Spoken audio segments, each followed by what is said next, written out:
แล้วก็อยู่กับช่องคาราควีนนะคะวันนี้เราจะไปเที่ยวอีกแล้วนะคะนอกบ้านค่ะโอเคไป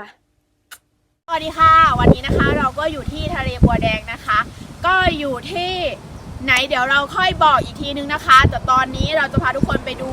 ที่อื่นอีกเพราะว่ามันจะมีข้างในด้วยนะคะมีอะไรเยอะแยะมากมายเลยโอเคไปกันเลยค่ะนี่นะคะทุกคนข้างหลังเรามันก็จะเป็นแบบนี้นะคะนั่นก็เรือค่ะที่เขากำลังจะไปนะคะตรงนั้นค่ะเห็นไหมคะนั่นแหละค่ะก็ไม่มีอะไรมากค่ะก็จะประมาณนี้นะคะทุกคนเราก็ไม่ได้ทำอะไรมากนอกจากนั้นนะคะเดี๋ยวเราจะไปกันเลยค่ะสวัสดีค่ะตอนนี้นะคะเราก็ได้มาอยู่ที่กึ่งกลางหนึ่งของ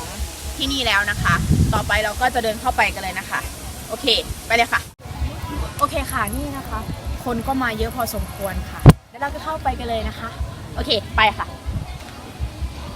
ตรงนี้ก็จะเป็นที่จอดรถนะคะตรงนี้นะคะก็ไม่ต้องสนใจค่ะนี่ก็จะเป็นคนที่มานะคะก็เยอะอยู่เหมือนกันเนาะก็เยอะมากอย่าไปด่าน้องสิแล้วก็ตรงนี้ก็จะประมาณนี้ค่ะประมาณนี้นะคะจะกลับไปกลับมานะลูกซื้อที่ดีโอเคค่ะทุกคนตอนนี้เราก็เข้ามาดูแล้วครึ่งหนึ่งนะคะครึ่งหนึ่งแล้วนะโอเคแกเราเข้าไปข้างในกันดีกว่าตอนนี้ตรงนี้เขาเรียกอะไรนะต้นจามจุรีใช่ไหมตากล้องไม่พูดกับกูเลยค่ะ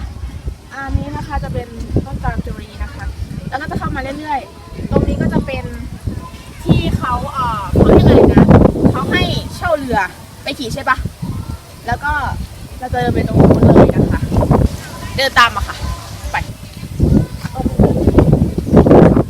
แถวนี้ก็จะเป็นเขาเรียกอะไรอะให้เรียกว่าให้เช่าเรือค่ะตรงนี้นะคะก็จะเป็นอะไรก็ช่างมันเถอะค่ะเดี๋ยวเราจะพาทุกคนไปดูนะคะไปโอเคค่ะเราก็ตรงนี้นะคะก็จะเป็นตรงแต่ว่ามันเริ่มหุบแล้วแหละเพราะว่าช่วงเช้าอ่ะมันจะบานมากๆแต่ว่าช่วงนี้มันก็เริ่มหุบแล้วแต่ว่ายังมีคนมาอยู่เหมือนเดิมนะคะโอเคเราไปดูใกล้ๆกันเลยค่ะสวัสดีค่ะตรงนี้ก็เป็นอีกที่หนึ่งเหมือนกันค่ะที่คนเขาชอบมาดูกันนะคะแต่ตอนนี้มันก็บานบ้างมากนะคะถ้าอากาศร้อนนะคะมันก็จะหุบเร็วค่ะแต่ว่าถ้าอากาศหนาวนะคะมันก็จะไม่เร็วนะคะทุกคนได้ยินเสียงไหมอันนี้ไม่รู้เดี๋ยวจะไปเพิ่มเสียงให้นะคะก็ข้างหลังก็จะเป็นประมาณนี้ค่ะนู่นค่ะมันกว้างแบบกว้างแบบกว้างมากๆเลยทีเดียวค่ะก็จะประมาณนี้นะคะเดี๋ยวเราจะพาทุกคนเดินไปทางนู้นแล้วกันค่ะไปจะเป็นประมาณนี้นะคะที่นี่ก็ไม่ค่อยมีอะไรมากค่ะ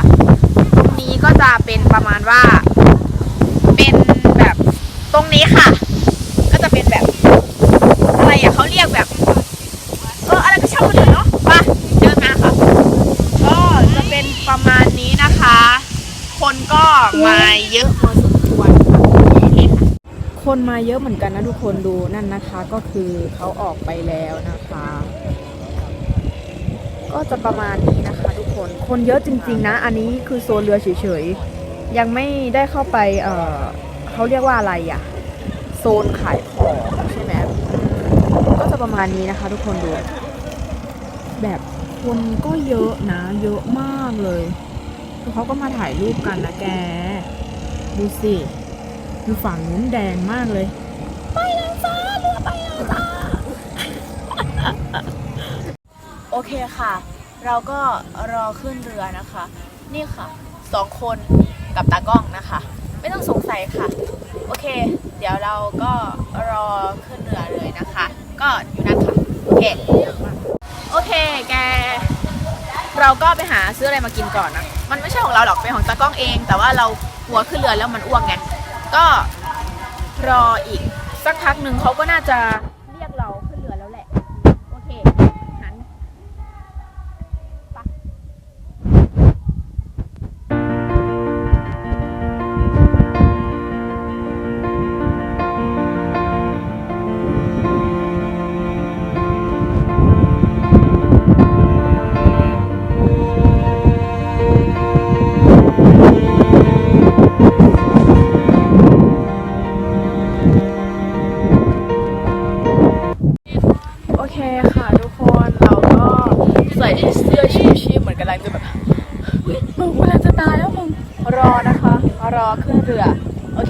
ตัดบทเ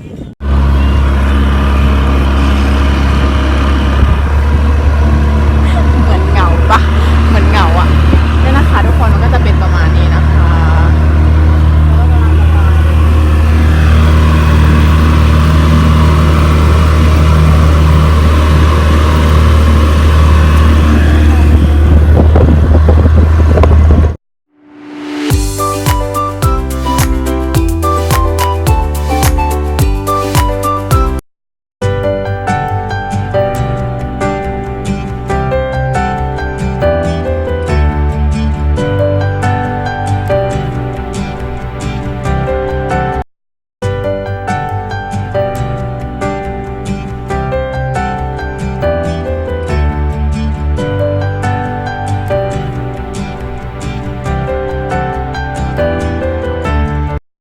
โอเคค่ะก็สำหรับใครที่ชอบคลิปนี้ก็อย่าลืมกดไลค์กดแชร์กด Subscribe ให้ด้วยนะคะก็สำหรับทริปบัวแดงวันนี้ก็มีแค่นี้ค่ะขอบคุณค่ะ